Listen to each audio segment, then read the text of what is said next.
Dear students, Assalamu alaikum. Today our topic is centripetal force. The force needed to bend normally straight path of a particle into circular path is called centripetal force. ऐसी force जो किसी भी particle के straight path को circular path में bend मोड़ने के लिए चाहिए होती है उसको हम सेंट्रीपिटल फोर्स कहते हैं. Now consider a ball world in a horizontal circle. आप अपने हाथ से इस रस्सी के थ्रू बॉल को सर्कल में घुमा रहे हैं, ठीक है.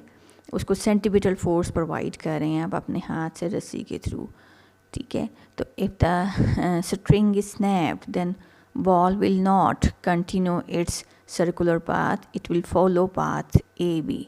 यानी बॉल को अगर रस्सी छूट जाती है, ठीक है, तो बॉल जो है वो अपनी सर्कुलर मोशन को कंटिन्यू नहीं कर पाएगा, वो स्ट्रेट लाइन बनाता हुआ दूर जाके गिर जाएगा. तो इसका मतलब ये हुआ कि बॉल को सर्कल में मूव करने के लिए एक फ़ोर्स की ज़रूरत होती है जिसको हम क्या कहते हैं, सेंट्रीपिटल फोर्स कहते हैं. Now definition of centripetal acceleration: the instantaneous acceleration of an object traveling with uniform speed in a circle is directed towards the center of the circle and is called centripetal acceleration. तो हमें पता है, यहाँ पे ये देखें कि जब भी कोई पार्टिकल सर्कल में मूव करता है तो उसकी वेलोसिटी की जो मैग्नीट्यूड है वो कांस्टेंट लेती है, लेकिन उसकी जो डायरेक्शन है हर पॉइंट पे, ये देखिए हर पॉइंट पे चेंज हो रही है. तो वेलोसिटी की डायरेक्शन हर पॉइंट पे चेंज हो रही है. इसका मतलब ये है कि वेलोसिटी चेंज हो रही है, एक्सेलरेशन पैदा होगा. इस एक्सेलरेशन को हम क्या कहेंगे, इंस्टेंटेनियस एक्सेलरेशन कहते हैं या फिर सेंट्रीपिटल एक्सेलरेशन का नाम देते हैं, ठीक है. और इसकी डायरेक्शन भी हमेशा कैसे होगी, towards the centre of the circle होती है. Now we calculate the expression for the centripetal acceleration and centripetal force. Consider, let's see figure A. Consider a particle move in a circle. A particle moves from point A to B. At point A its velocity is v1 and at point B its velocity is v2. यहाँ पे जो ए से B पे move करके गया है तो time change होगा, ठीक है. ए पॉइंट पे टाइम था t1, बी पे t2, तो चेंज इन टाइम क्या आ जाएगा, डेल्टा t. और चेंज इन वेलोसिटी क्या होगी, डेल्टा v. और यहाँ पे ओ ए रेडियस के इक्वल है, ओ बी भी रेडियस के इक्वल है. तो रेडियस क्या होता है, सर्कल के सेंटर से सर्कल के किसी भी पॉइंट का जो डिस्टेंस है उसको हम रेडियस कहते हैं, ठीक है. ये भी रेडियस है, इधर मैं लाइन ड्रा कर दूँगी, ये भी रेडियस है, ये भी, ये सब क्या होंगे, रेडियस ऑफ अ सर्कल कहलाते हैं. तो यहाँ पे आपने देखा कि चूँकि वेलोसिटी चेंज हो रही है इसलिए एक्सेलरेशन प्रोड्यूस होगा, किसके इक्वल होगा, delta we over delta t के. तो डेल्टा टी किसके इक्वल आएगा, एस ओवर वी के. डेल्टा टी टाइम में पार्टिकल कितना डिस्टेंस कवर करेगा, लीनियर डिस्टेंस एस, और लीनियर वेलोसिटी क्या होगी, वी. इसे delta t equal to s over we.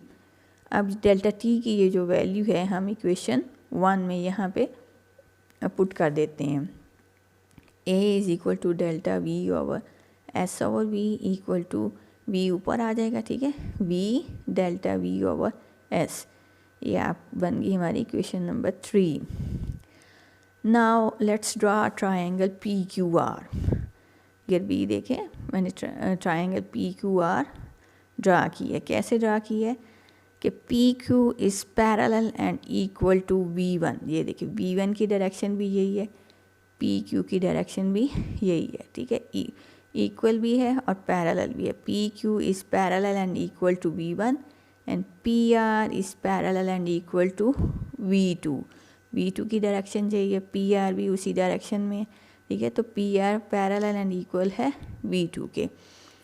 तो यहाँ पे इन दोनों वेलोसिटी का जो चेंज आएगा वो क्या होगा, डेल्टा वी, जो कि क्यू आर के इक्वल है.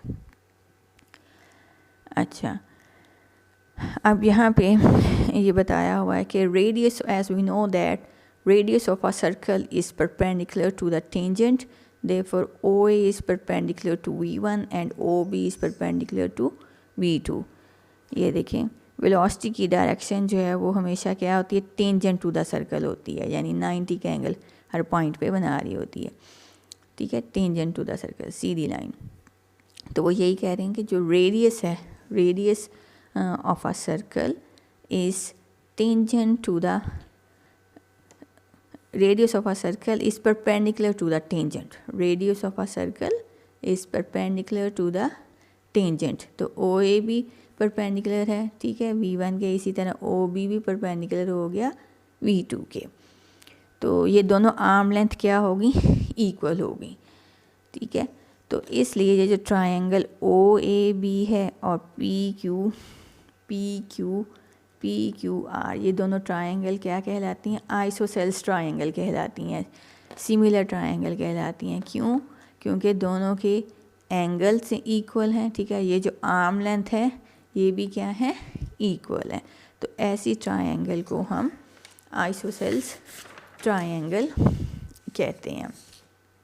इसलिए हम ये लिख सकते हैं कि QR over PR equal to AB over OB। ये देखें फिगर में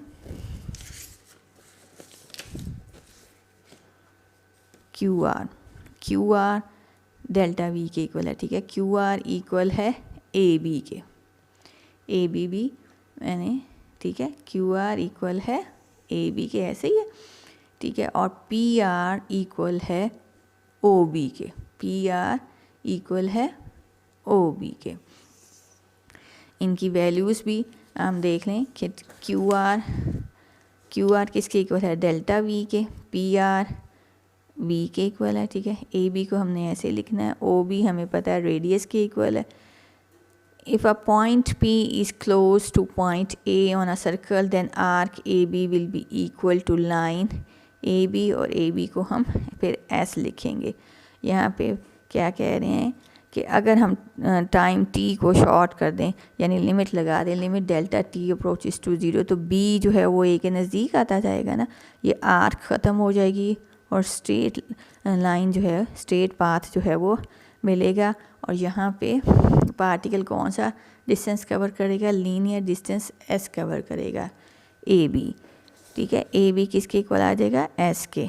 तो इस इक्वेशन नंबर 3 में AB की जगह S पुट कर देना, delta V over V equal to S over R।